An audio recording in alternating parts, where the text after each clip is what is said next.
Voyager aux États-Unis, ce n'était déjà pas de tout repos pour les Canadiens LGBTQ comme Lionel. Le conseil informel, c'est de ne pas y aller.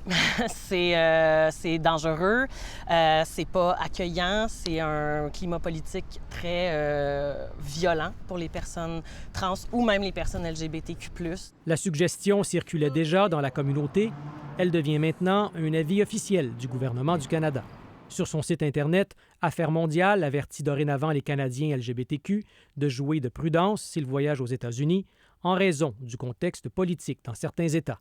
Bien, ça change qu'on est pris un petit peu plus au sérieux, je pense. Ça change aussi que le danger est réel et valide. No hate in our state! La Floride, le Kentucky, le Texas et des dizaines d'autres États américains multiplient l'adoption de lois qui limitent les droits des personnes trans et l'accès aux médicaments et aux chirurgies liées au changement de sexe. Je vais vous avouer qu'il était temps. La décision du fédéral soulève à la fois soulagement et inquiétude.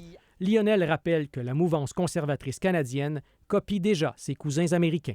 Bien, je pense qu'on est en train un petit peu comme d'importer cette haine anti-trans-là ici. On le voit d'ailleurs déjà avec plusieurs provinces, puis des politiques provinciales. La Saskatchewan et le Manitoba pourraient bientôt suivre l'exemple du Nouveau-Brunswick, qui exige maintenant que les parents soient mis au courant si un élève souhaite changer son identité de genre à l'école.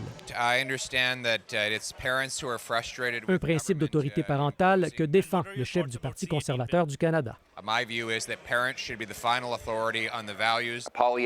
À l'approche du Congrès conservateur, la semaine prochaine à Québec, Pierre Poilievre doit composer avec certaines résolutions controversées de ses membres qui limiteraient les droits des personnes transgenres. Je ne vais pas commenter des résolutions des membres du Parti conservateur avant qu'ils soient votés. Une situation délicate pour le chef conservateur qui veut à la fois satisfaire les membres de son parti sans pour autant donner trop de munitions à ses adversaires libéraux qui tentent déjà de faire des parallèles entre Pierre Poilievre et la droite américaine.